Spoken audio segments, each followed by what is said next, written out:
What's up, everybody? And today we're watching a very interesting video that I've been sent on Discord. This is called How to Escape the City, Urban Evasion While Being Hunted. This is by Grand Thumb, the flannel daddy himself. I have got a lozenge in because I got a bit of a sore throat, so I apologize if you can hear that. I think this is a very, very interesting, a very current topic that people need to watch. There are riots going on all around the world, including obviously here in the UK right now. And for me personally, someone who doesn't live in the city, I have no intentions in going to a city when it's like this. Obviously, I'm not going to go anywhere near a city, especially with my kids, when I know that there's riots going on, right? And if I can give anyone advice, don't be part of the riots. Don't do it, right? I don't care what your political spectrum placement is. Don't get involved. Don't get yourself in trouble. Don't hurt other people. Don't spread hate is what I'm trying to say, okay? That's a tangent in itself. But what I really like about this video, which I find very interesting, Grand Thumb is obviously a gun YouTuber. A very good one, actually. Do you know what it reminds? Do you know what? Everyone should be subscribed to Grand Thumb. Obviously, link down below to the original video. Go down there and watch it. Do you know on MySpace when you'd sign up for people who used to have MySpace? All you millennials out there and up, like me, you would sign up and you were automatically friends with the person who made MySpace. He was called Tom, wasn't it? Was it Tom? Anyway, imagine if it was like that with YouTube. I feel like the person you should be subscribed to is Grand Thumb. It should be in like your best friends list on YouTube, right? Do you remember that from MySpace? Tangent. Anyway, this topic I think is very interesting because no matter what side of the political spectrum you're on, or if neither, and a foreign adversary gets into a city, you've got to know how to get out. Now, for people like me who live in a rural environment, it's not as big of a deal because I'm not in a city, right?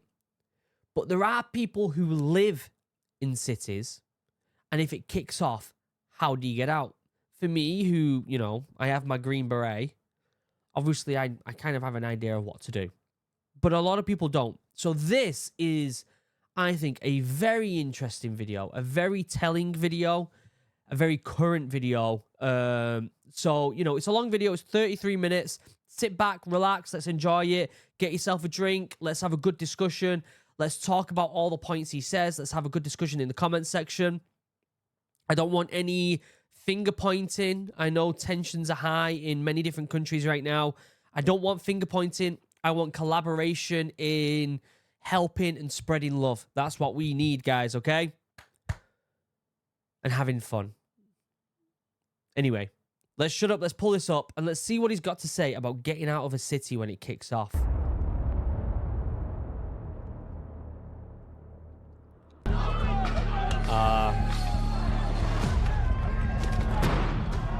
The 3rd Precinct of the Minneapolis Police Department, on fire. Nearby businesses ablaze. We don't know if the vandals acted simply out of anger against God or because the church had taken a moral stance on a controversial issue. The Family Research Council reports nearly 400 churches were attacked from January. An angry group outside the CNN Center in Atlanta. The tense moments you saw right there. Minnesota is now fully mobilizing the National Guard. It's almost like a bit of a scary video, this, to see, isn't it?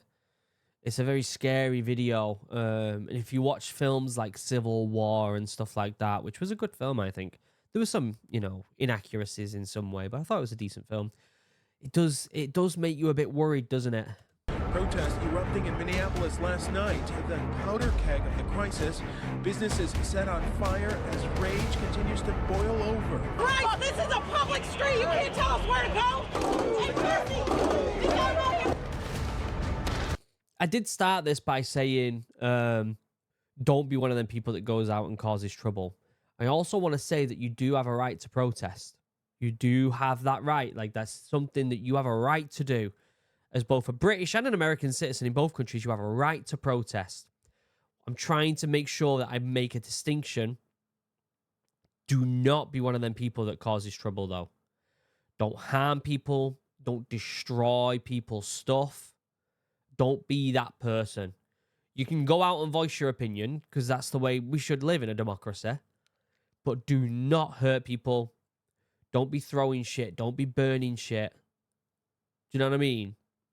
Come at it with a place of positive love and positive change, right?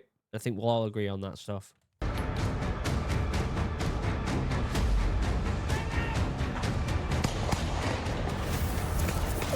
That riot's going on. They're going crazy right now. They're starting to shoot everyone. We need to get out of here right now. Is he gonna do this like through acting, or is he gonna talk? That's very interesting. I know there's gonna be some people. Excuse me. When I say be positive and spread love, I know there's gonna be some people who say sometimes you can't get the changes you want in the world if there isn't a bit of pushback, if there isn't a bit of anger. And I get that. I mean, look at America in general, right? If America didn't revolt against the British, then it wouldn't be what it is today. I understand that. I totally get that. But I wanna come at the. I'm someone who approaches these things from a place of love, right? And I know it sounds a bit hippie. I guess I am a bit of a hippie in that sense.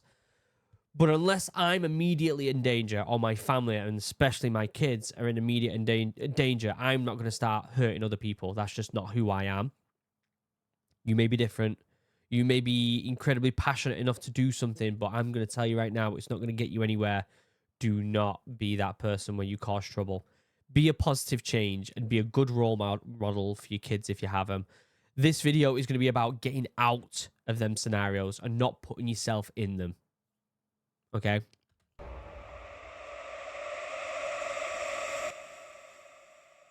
Over 80% of the population of the world lives in an urban environment. So if there's going to be anything that happens where you need to actually get out, it's probably going to happen in the city. You probably end up living in a city. True. And just like we talked about in our woods video, it might seem like this is something that is far away, that there's zero chance of it ever happening.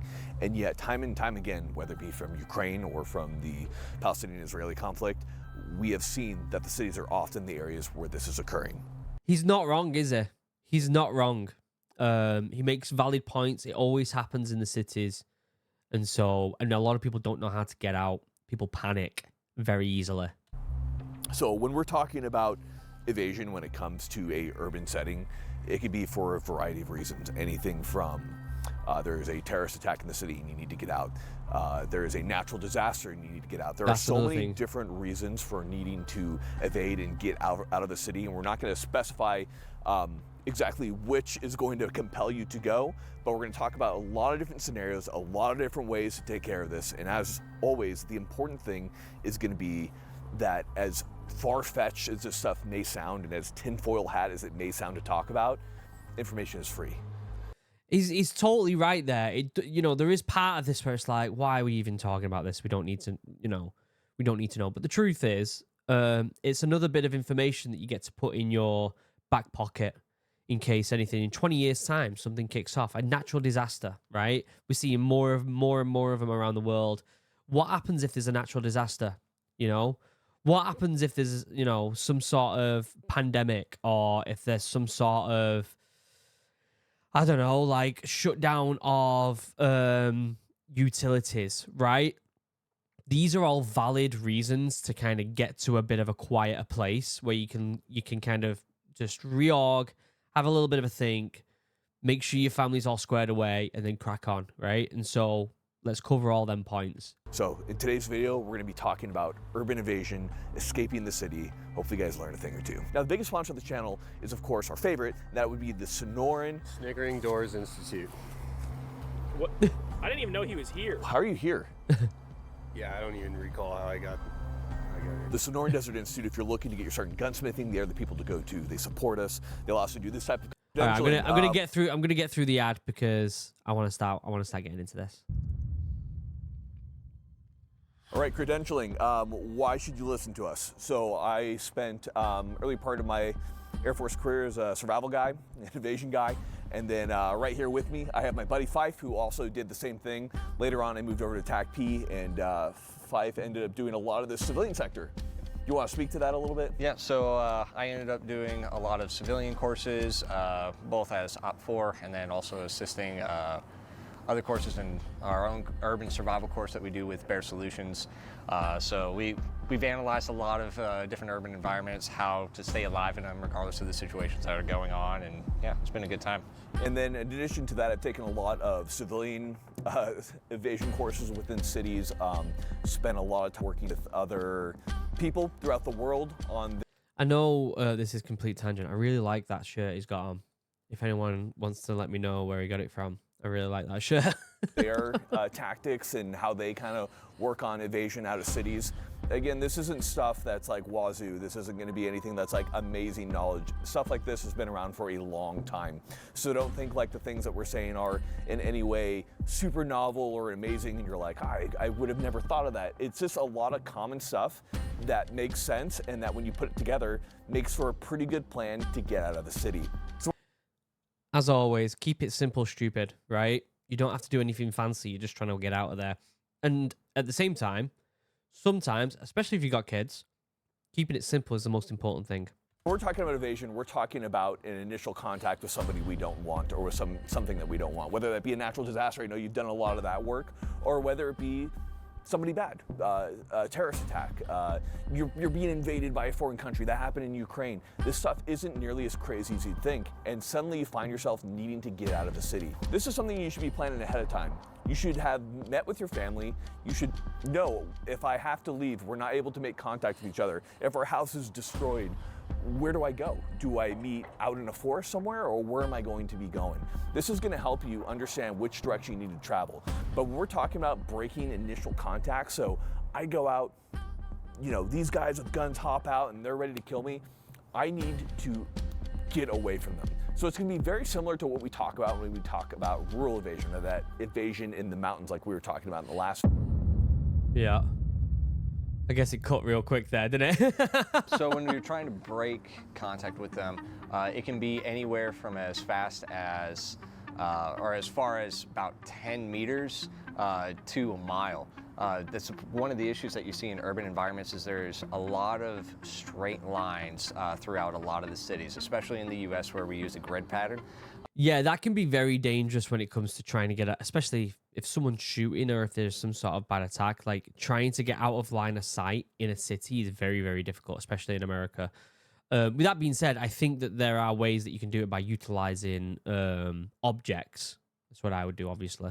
Other cities will have more of a mosaic feel to the design and structure of it, and it's easier to lose things in those areas. Yeah. But with a grid, if you're in, like, I think one of the terms I heard was a linear danger area type thing, it's one of those things they can see straight down the entire thing. So you have to change up directions pretty frequently and quickly in order to really lose somebody behind you. And what's nice with our initial movement is when we do it, like he was talking about, that 10 meters, we can simply round a corner, and if there's a lot of people, it's actually not that difficult to get lost in those people. The big thing is going to be on that initial movement. If you can, as soon as you break that initial contact with somebody, if you can change the way that you look, that's going to go a long way in helping you kind of get away, because there's going to be an initial description of you or an initial impression that they see. Hey, I see a guy with a blue shirt on. I see a guy with a gray shirt on. I see a guy with long hair. If we're able to change those things very quickly on that initial contact, that's going to be really, really important to do. So that is a very specific, that's if someone's specifically looking for you as an individual.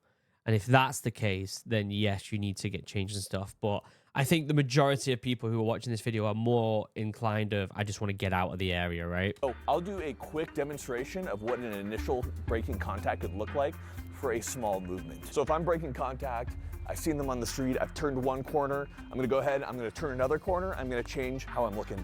So look over here, as I'm moving, get that t-shirt off, and if I can, I'm then going to join whatever people I can see out there. So if I can head right onto the street from here, I'm able to look different and then blend in with the crowd, and that's going to go a long way in breaking that initial contact. That's what one of the small movements is going to look like we were just talking about. So one of the things also to consider is how much were you exposed? How long do they have eyes on you? Because they get more detail the more time that they have. Yeah. So if they have been following you or seeing you for an extended period of time, then you have to go and change more of your appearance. However, if it's low light, it's dark, they only got a glimpse, you aren't going to have to change a whole lot. So it really just, it depends. And that's one of the most annoying answers to give, but it's true. Right, what we're going to do right now is we're going to stay in these alleyways, we're going to break contact, we're going to move quickly when we are in these areaways, these straight. Imagine if you're walking past and you see them recording this. What the fuck are these guys doing? Straightaways, we're kind of off the main roads, and we're on the main roads, we're going to act more natural to blend in. Again, this is going to depend on your environment. If I'm in a war and everything's war-torn, well, sure, you're going to change your posture. But if things are less war-torn, maybe I'm being hunted singly within a city, then I'm going to need to learn how to blend it better. So in this case, we're going to consider that we're trying to blend a little bit better, and we're trying to get to our family, which is a pre-designed meeting point out in the mountains around the city. Yeah, this is a very different scenario, isn't it, right? You're individually being targeted. So you can rule out natural disasters and stuff like that. If you're individually being targeted, and how do you get out of an area? Obviously, break that line of sight, change how you look, get into a different environment, right? They're all key things. I'm trying to think if there's anything that I would personally... Sometimes, like, they've talked about removing clothes of certain items, or sometimes even adding items, right? Adding a hat, adding, different gloves or a different jacket on, or putting glasses on or sunglasses on, simple stuff. I think if it was like a war-torn situation, where if you're in a city and it's like rubble and you're trying to get out, that's completely different, in my opinion. I think that at that point, there's more of an urgency, whereas as this, it's almost as if slow is smooth, smooth is fast, right? But if it's a rubbled city where it's already a bad place, fast is fast. You're going to want to get out there as soon as possible, aren't you? So we're going to head out right now. Let's go. Chapter 3. So what we've done, we've broken initial contact right here. So we've gotten to a place where we're kind of out of sight, out of mind of everyone that we've seen that could possibly report our location. So at this point, what we need to do is take stock of what we've got going on. We're going to do what we talked about before, and that's going to be your initial height site. Mike, do you want to talk to that? So in the initial very height dark, site, you're trying to review what you have for equipment, what you have as far as gear, sustenance, sustainment equipment, things of that nature. If the weather's changing on you, change with it as you need to. Also another good time in order to change your appearance again. Trying to top off on things as you're going through, like realizing my water bottle's empty, things of that nature. Trying to take stock of what we need, what we have, and what we can do from here. Exactly. I think it does take a very specific situation for you to have like a bit of a bug out bag like this, a bit of a day sack. Not many people are going to the city and they have this type of stuff on them, right? Not many people go and they have a backpack with a change of clothes and all this other stuff. I think the very obvious thing that a lot of people would carry is maybe a water bottle, right? And so if that's the case, in my opinion, it's more a case of if you've got a jacket on, just ditch the jacket, right? Ditch it, or try and stow it away in some way where it's not seen, but you look different. Because not everyone's always going to have a backpack on when you're in the city. That's just the way it is. And I think that you could live your life where you've constantly got a backpack with you that's got like a bug out thing in it. But like, I don't think you want to be constantly like, how much do you want to be constantly worrying about having to get out of a city? Do you know what I mean? Like, you got to be able to relax every now and again. What if you're on a night out, right? And all of a sudden a natural disaster happens, or, someone starts attacking and you're on a night out and it's you in nice clothes. Like, all of a sudden you can't change your clothes. You haven't got a bottle of water with you. You haven't got clothes that are designed for escape and evasion. You've got like nice clothes on. That's a completely different scenario, right? Like, all of a sudden you've got to get out of there, and all of a sudden the motive changes to constant movement, constant progression of getting distance away from you and that person, because you can't change. You've got no bag. You've got no way of having a bit of a condor moment and relaxing for a second, right? Exactly. So a big question might be, what do I need? So for example, if I'm heading out the woods after this and I'm gonna go get with my family, do we have a cache of equipment out there? Do I have water bottles? Do I have those things that I need so that I can actually survive? If not, I might need to collect those as I'm going throughout the city, as I'm getting those water bottles and going forward. Again, this is a time we're gonna change our disguise. This could also be a time to make comms. You wanna speak to that a little bit? Yeah, so for comms inside of a city, there's a couple of different options. Most people are gonna have a cell phone with them. Problem with cell phones is that, well, the majority of the ones out there right now, you can't turn off. So if you can get old burner phones, it's really nice because you can actually take the battery out. One, it makes the phone last longer. You can swap out the batteries frequently, and it just extends the life of that tool. If the phone towers aren't working, then you also have backups that you can do using radios, whether it's going to be analog, DMR, things of that nature. The big problem with dealing with radios inside of larger cities because of buildings and all that sort of stuff is you get a lot of bounce off of those buildings with the direct radio frequency signals. So unless you're hitting repeaters or anything else like that, it's going to be really difficult to get line of sight from your radios to communicate, especially when you're surrounded by concrete. I think if you're in a scenario where your phone is like there's no signal and you've got to get out and get comms with someone, I think you're in a very, very, very hostile environment at that point, and things change very quickly. If you're at that point where you've got no comms at all and you've got to get out, I think things change drastically. You've got to be looking at, is there a building I can get into to get on a landline? If not, I think it's a case of scrap that, get out, and then make comms when you're out of the city and you're safe. Like being in a safe environment first. But I think if it gets to the point where you're at that point, where you're thinking about burner phones or radio signals and stuff like that, you're in a bad situation. Like things are not very good. And if anything, you need to get out before you can start thinking about that stuff. So the other option that you could also do is fun little tools like mesh networks. Mesh networks are great. You can program them into your phones. You can set them up, buy them yourself. Meshtastic is one that I know off the top of my head. And you can program it to send text messages to anybody that you want that's allowed to be on your network. They can have them full AES, whatever, encrypted. And you can still have a secure network to communicate even when the cell towers are down. Radio frequencies aren't an option. As long as you have enough nodes between you and the people you want to talk to, you can still stay in contact.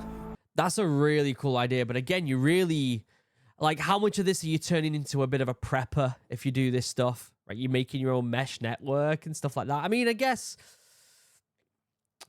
it's one of them, innit? Like, I've always said this about being like a prepper, is preppers are always kind of smirked and laughed at until they're not. Do you know what I mean? Like, they're always like looked at people on the fringe, the people who are a bit weird, until shit does hit the fan and everyone's like, I want to be that guy's friend, right? Like, that happens. That seems to be like the answer to it. And so how much do you want to be a prepper, and how much do you want to just kind of just have bits ready just in case, right? Like, having like a mesh phone signal thing might be wise if things start to escalate around the world a bit more and you know your core family wants to stick together with a few friends. But at the same time, like, you don't want to be too paranoid, otherwise you're going to live your life as a prepper and then nothing happens in the end. Do you know what I mean? Exactly. And now, speaking a little bit more to the initial hide site right here. So if we can get far away from people, so I want to have both top cover and I want to be far away so that there's not going to be as many people around. The reason for the top cover, of course, is more than likely you're going to have some type of aerial assets looking for you, especially UAVs in the city. I mean, cities are only so big, and that is perfect coverage for UAVs. So that's something you want to make sure that you are thinking about. And again, when it comes to this isn't going to be the best hide site. So from here, what we're going to do is we're going to talk about some movement techniques, and we're going to go into some more basic movement to get to a better hide site, to somewhere we could possibly sleep and possibly collecting some of those supplies as we go along the way. I think that's a big one. Collecting supplies along the way. If you're in an environment where phones are down, shit's really hit the fan, maybe they're targeting you, maybe they're just targeting anyone. you are going to start thinking about, okay, I need supplies to get out of here. You are going to start automatically thinking about stuff like that because it's all of a sudden, it's gone up a notch. Signal's gone, all that other stuff. What do? Well, you do need to be like, if you're at a night out, or if you're just out like walking about and you haven't got a backpack and a water bottle and all that stuff, then you're like, all right, what do we do at this point? Find a big store, grab yourself some sort of bag, water, you know, basic snacks, right? Like I'm talking stuff that's sustainable, nuts and stuff like that. Maybe a couple cans of beans or whatever. And yeah, it's almost as if when it does dial up and it gets to the point where you can't contact anyone outside of the city and you've got to get out, but you're also worried about what's going on. At that point, I guess you do start thinking more long term, like, okay, if I'm getting out of the city, I really need to figure out what I got to do. Because if I get out of the city and there's still no comms, the best place to get supplies is in the city and you don't want to go back in. Right? So, yeah, I guess it's that point. But at the same time, you got to be really careful of going into them big stores and stuff because if a big thing happens, guess where everyone's going to get stuff, right? You got to be aware of people's movement, not just your own. So the big thing with movement is going to be, it's completely going to depend. It's going to depend on what's happening in the city. Are we in a war-torn environment? Are we in an environment where the city is starting to decay? There's general societal collapse. The point is the more we blend in, the better. So the biggest thing about movement in the city is don't do shit that's going to draw attention to yourself. So for example, if you're out walking, like, who's doing this shit? Right. Like, that doesn't make any sense. You shouldn't be sneaking. Shot him his mate then. But on the left. Like, that doesn't make any sense. You shouldn't be sneaking around. That's really funny. Sneaking around in an urban environment is not at all like sneaking around the woods where you're like walking real low or anything like that. You need to walk like this is what you do every day. You're walking to work, you're walking to your house. Walk like this is just part of your daily life. Try to act natural. If you are in any way sticking out, that's going to be a problem. That comes with movement and flow of people as well. So when you're dealing with how people are moving, most Americans have a habit of having really good posture. Mike over here has been working a lot on his posture to help with his neck and everything, right? So he stands really up straight, chest out, eyes forward, neck forward, shoulders rolled back, puffing his check and a good gait in the step, right? It's great for him, right?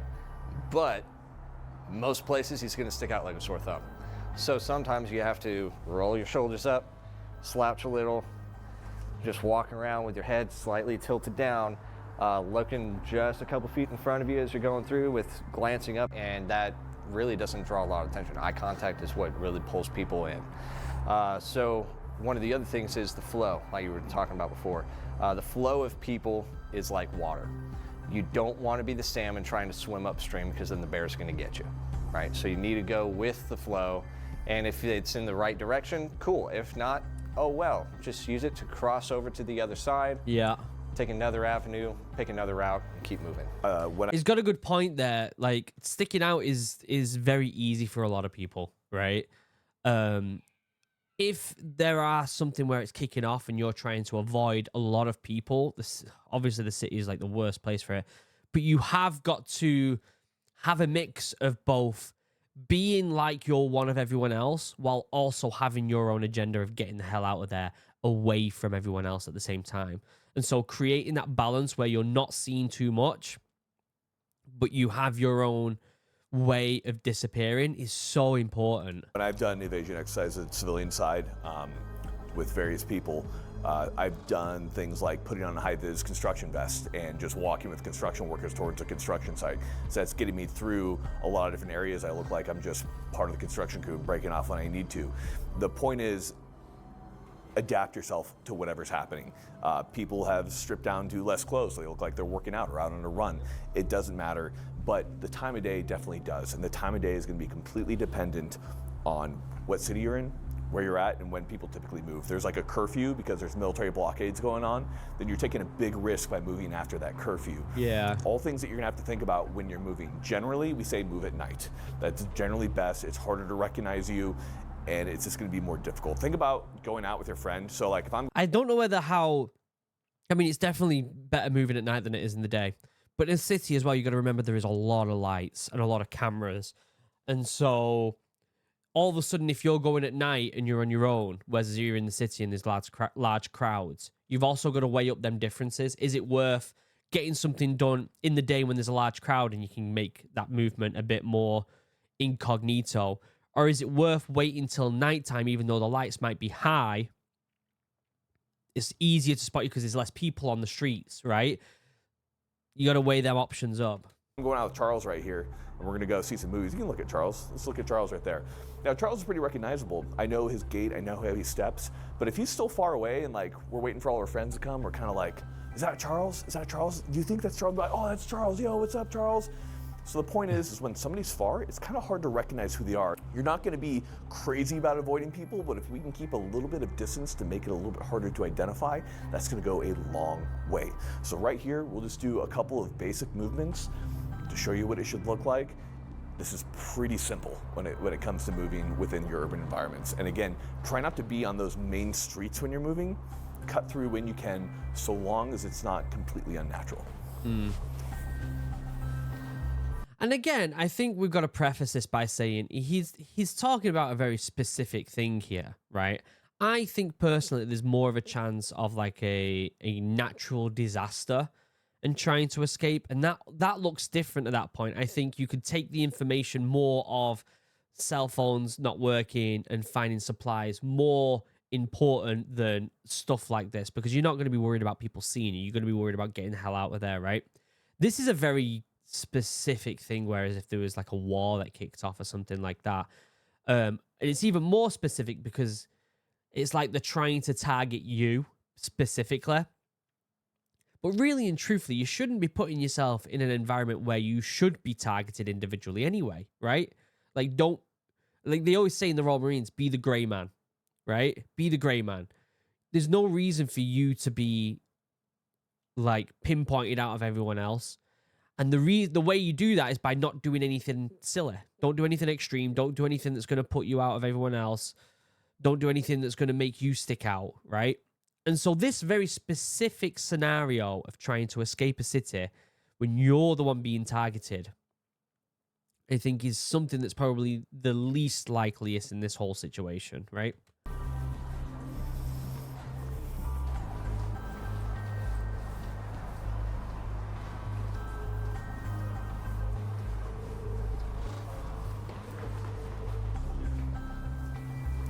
So a couple notes there. If you notice, me and Mitchell over here were lagging behind each other. We weren't just walking right next to each other. We kept a lot of distance between each other, and that's something you should do. Another thing you notice, we were slouching. We changed our posture. I changed my gait, the way I'm walking. These are all things that you can do. There's really not a whole lot to it. It seems silly watching it or doing it for the first time, but this is something that you can practice. I do this all the time, where if I'm in a city, I'll try to change the way I kind of appear. I'll change my posture, change my gait. How easy is it for you to do these things? Becoming a different person really doesn't take that much. And having these little kind of characters that you can slip into when you're walking can kind of help you get into those different patterns of posture and those different patterns of gait. At least that's what I use. What about you, buddy? So it's really not that hard, like Mike was saying. The other thing that you can also do is put in the universal sign of leave me the F alone. Earphones. Have your phone out. You know, or something that looks like a phone, even just some random phone case that you can find in the trash that might even be broken. People see it as the universal sign of, I'm not paying attention to you and I don't care as to what anybody else is doing around me. Now, as we're moving along, there are going to be things that we can possibly collect to make our life easier. So, unfortunately, Fife has found a wonderful water bottle. Unfortunately, this is great. And this is going to bring us to our point of water. So when it comes to water and food, there's one that you really can't go without. Now, me and Fife both know that you can go really 3 days before you die without water. But what happens after about a day without water? Oh, you're garbage. You're making bad decisions. You're doing stupid stuff. You can barely function. Your body starts cramping. Yeah, water is very, very important. The truth is, you shouldn't be going anywhere without a water bottle anyway, right? Like, just in general, never mind a situation like this. It's something that I teach. I'm constantly telling myself it's something that I teach the kids, right? Where's your water bottle? Like, always take your water bottle. At the same time, there are scenarios where you're not going to have a water bottle with you. Like I said, if you're on a night out, right? Or if it's a natural disaster and you lose all your gear, you're not going to have a water bottle, right? And so if a natural disaster happens or something like that, or you're on a night out, then you do need to find a means of collecting water in a way. And there's like the extreme versions of how to do it and the regular versions how to do it. And obviously, if you're in a city, there's going to be trash everywhere. And getting a water bottle to drink it might seem disgusting and extreme, but sometimes if you're in an extreme situation, then it's all of a sudden you need to take dire action, right? It's a really bad time. Day 2, you can hardly open your hands. They're so cramped. So you have to understand, if you're going to want to actually be able to get out of the city, and it really shouldn't take you that long, you need to have water. Now, there's a lot of different considerations when it comes to water. Fife is going to talk about that right now if you want to go ahead and delve into it. Yeah, so when it comes to water, most cities, if it's still functioning, the water filtration system is going to be your best friend. All you have to do is find a spigot, a fountain, or anything else like that, and a good, clean source of water. This one, honestly, it's pretty damn... It's not too bad at all. Yeah. Wash that out, you're going to be okay. But once you can find that, you have to be able to find a spigot, turn it on, collect it from there. The problem is that most cities, during either catastrophes of any sort, the water system and electricity all get shut off eventually, sometimes sooner than others. So you have to find a different way of collecting water. Some of that might be tributary streams, doing a transpiration or vegetation bag over plants using trash bags and things of that nature. But there's a lot of different ways, and you still have to clean that water before you actually ingest it. So that's when you go with either iodine that you might have procured from a medical kit somewhere, or bleach, chlorinated bleach, things of that nature, or even improvising your own charcoal filter out of multiple water bottles in order to still clean it and make it drinkable. That's the thing as well, where if you've got the time to do it, then you're going to do it, right? Like, you're going to have to really be in a safe environment. And I'm thinking more of like natural disasters and stuff like that, where you're not really going to have the time to sit about and piss about for water. You're going to really want to just get the hell out of there. But at the same time, when it comes to something like a natural disaster, there's only a certain amount of time you've got to leave an environment. Like, them type of disasters happen very quickly, and they're over very quickly as well. And so water sometimes isn't that big of an issue, because you can usually, wait until it's done with and not be in a bad position to not have water. But if it kicks off with a war, then yes, you need to go and find water ASAP. And I think what you should be looking for really is pre-filtered water, and you shouldn't be pissing about trying to filter your own water if you're in a war environment. You want to explain how to make those water filters? It's actually pretty interesting. So these guys are awesome. The first thing that you would put into it is charcoal, and that would be down at the base, followed by rocks, sand, grass, pebbles, things of that nature, and you're layering it in a system of coarse up top, or fine up top, down to coarse at the bottom, and charcoal is the last. And you would just pour it all into these little guys here.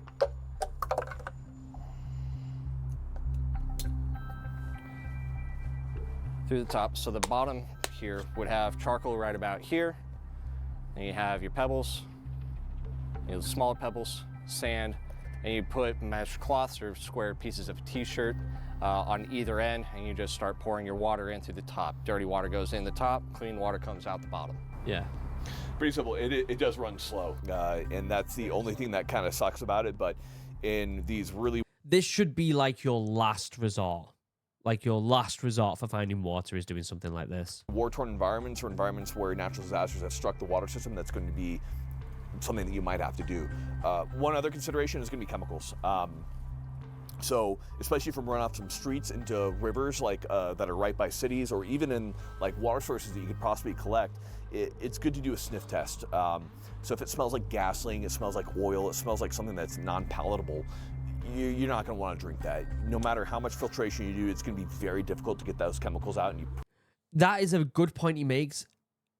Make sure that you listen to your natural instincts. If you smell something, if you just do a little taste of something and it just doesn't taste right, respect your natural instincts. I know it's very common these days that we forget about our bodies kind of natural way of saying no to something. Like, we always listen to our own mind. Oh, is this good? Is this not?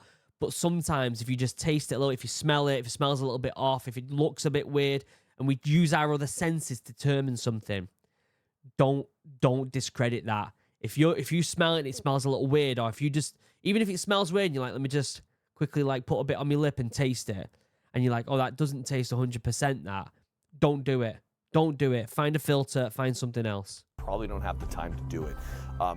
That's something that we had a problem with a lot of the cities, with those rivers that run through those cities, where there's so much of this exhaust and everything that gets into those rivers that they're almost undrinkable. Even just the bleed off from the traffic on the streets going into the gutters and then going into those streams and rivers and everything else like that, it becomes pretty bad.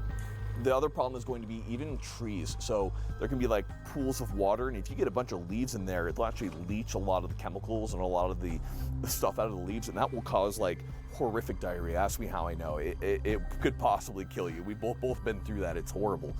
So if possible, the things that I've used gutters, like especially like rain gutters up on tops of buildings. I've used like natural collection points, especially like further away from roads. If you have like natural divots in concrete and stuff, something that you're able to sip up, that works really well. Rainwater is great. The all classic socks tied around your ankles and going through like grass or dew is a really good way of collecting water. Just to squeeze that right into your mouth. The point is, get that water by any means possible, because you're going to be non-functional without it. And especially if you're going out past the city and you need to collect it, start collecting that before you get out of there. And that also is going to bring us... Yeah, start collecting. If it's that bad of an environment, if it is a natural disaster or is a war, and you know that even when you leave the city, there's more work to do, the best place for supplies is in the city.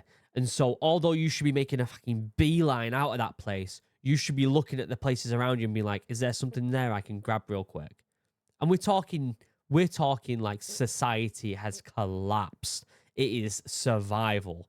I'm not saying you should do this if someone kicks off a little bit in town, you start taking shit out of stores. No, obviously not. Don't be stupid.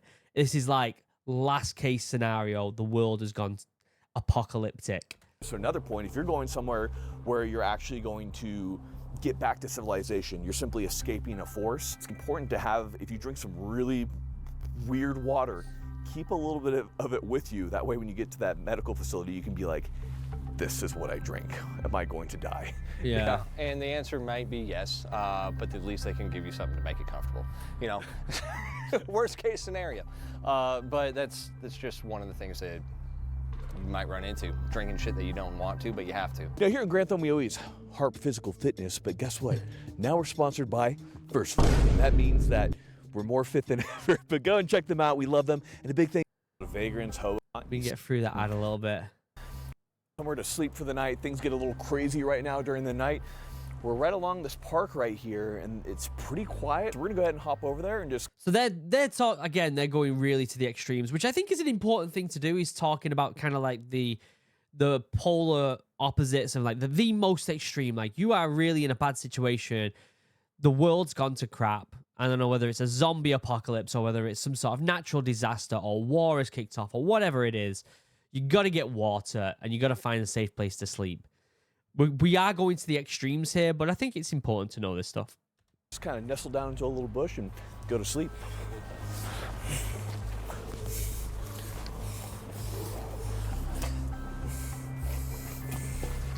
Pretty classic spot. You see a lot of people sleep in these types of areas, and that actually can play to your advantage. So whether you have a lot of vagrants, hobos living in an area, being able to blend into that population might not be such a bad idea. And also finding areas that are a little bit harder to get to, even within those normal areas, can play to your advantage. So Fife right here is going to hop up.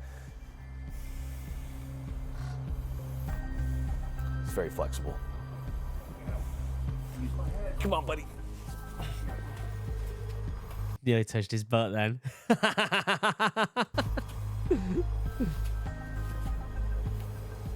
Yeah, that's a good place right there, isn't it? That's a good place. This is going to be a site where we can hide, we can sleep. We're of course going to set watches. You're never both going to be asleep at the same time.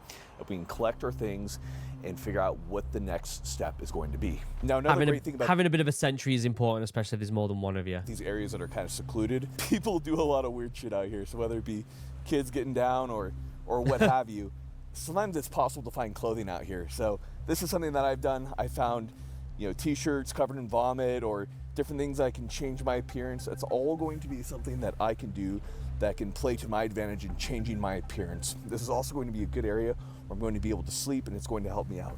So this is going to be our hide site. Now we're going to talk about what we can do at this hide site as well. And right here, we actually do have examples of caches of stuff from various hobos, as we can see right over there.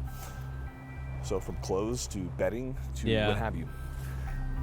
We're not condoning stealing, but at the same time, it's procuring another man's, one man's trash, another man's treasure. Also, yeah, we're talking extreme environments, right? Like if you're in a situation where if you don't do something, you will die, right? If you're in that environment, then yeah, obviously, if no one's using them clothes, like use it. If the store is vacant and it's on fire and there's a bottle of water there, obviously drink the bottle of water, right? Like there are bigger things in life. At the same time, if you get into a little bit of a scrap in town, like I said, and you think it's the end of the world, don't go around stealing people's shit. Do you know what I mean? It's making it worse for yourself.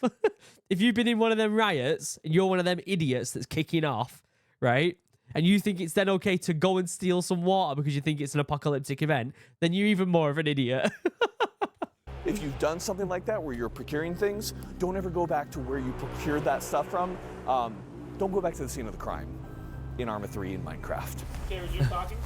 So when we're swapping, we can make it look, again, like we're different people walking around and changing our outlook and appearance. Along with that, we also want to change our gait, maybe swap gear, bags, because now if they're looking for a person that was wearing a rain jacket and a brown backpack with short hair, well, wrong person. Same thing, long-haired hippie dude with a drug rug on, short hair. Is that what they call it, a drug rug?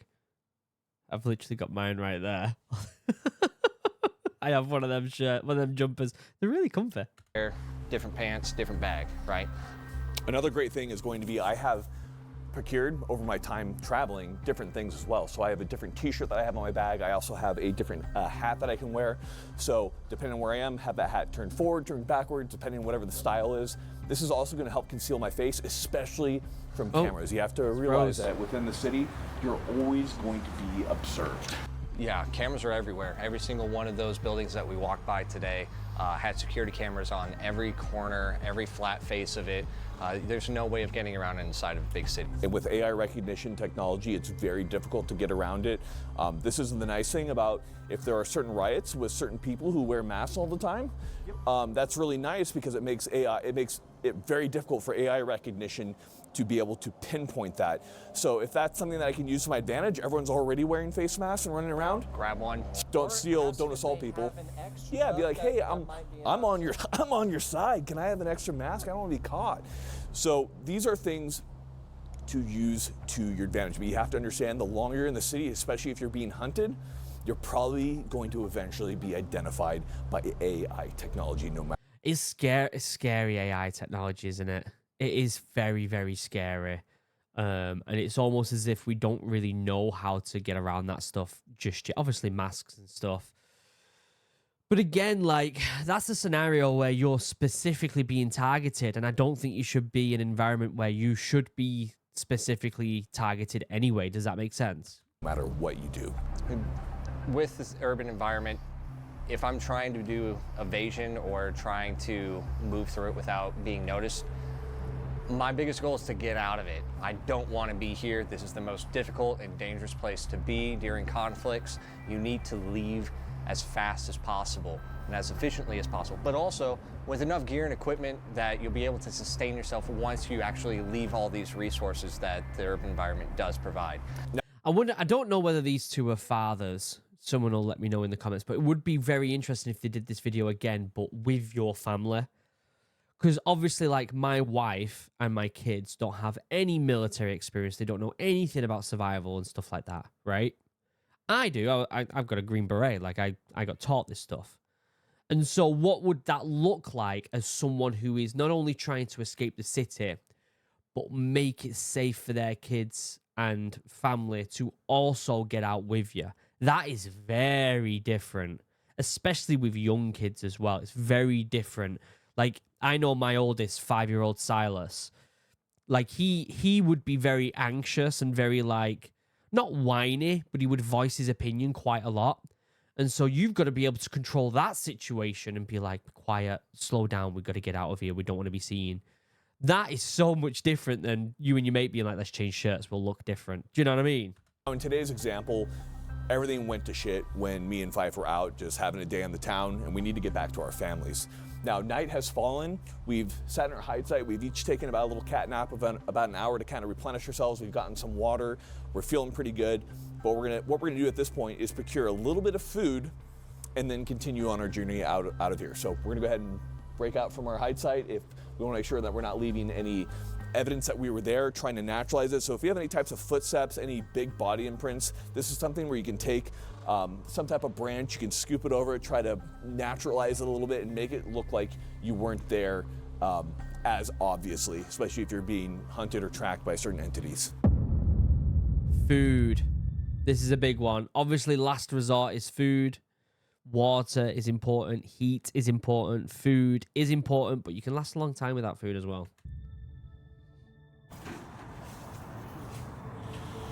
Find anything here?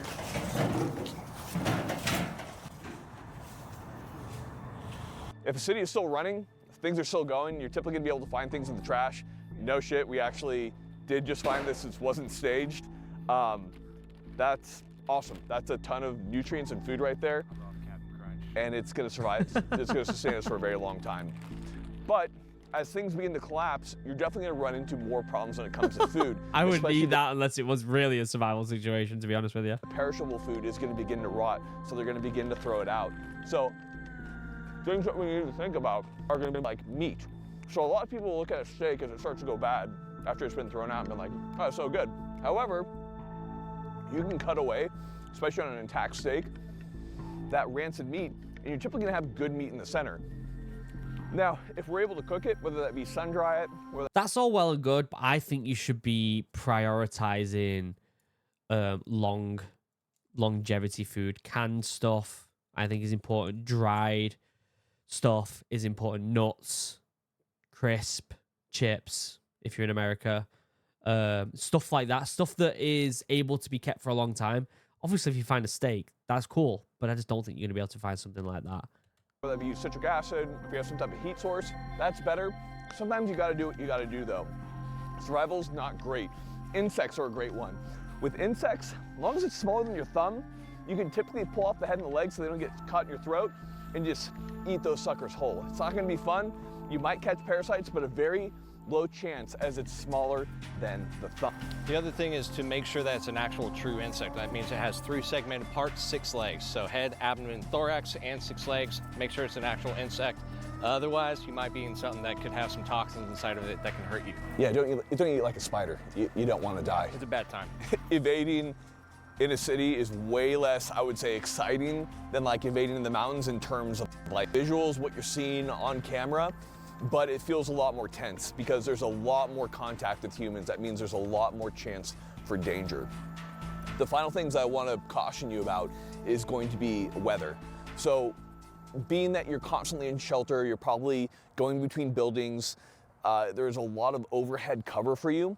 So you're not going to feel the weather nearly as much. But as you get out of the city into the rural environment, into those fields where there's nothing really breaking the wind, especially up into the mountains, that weather's going to change drastically on you and you might find yourself in a bad situation. So I also want to preface that it depends on if it is something like a natural disaster, because if it is something weather related, right, you've really got to prepare for something like that because you could be cold 24/7. And as soon as that sun dips and it gets dark, that temperature is going to drop even more. So be prepared for stuff like that as well. Make sure that if that weather is bad, that you're prepared, that you're getting that clothing in the city that you need while you can get to it. The city is a literal just tons of resources are going to be there. So if you can acquire those resources prior to leaving the city, do it. Don't put yourself at risk, obviously, unless you absolutely need to, such as water or other things to ensure that you survive. But at the same time, you get out into those environments and you're just gonna die because you don't have enough stuff to cover your body.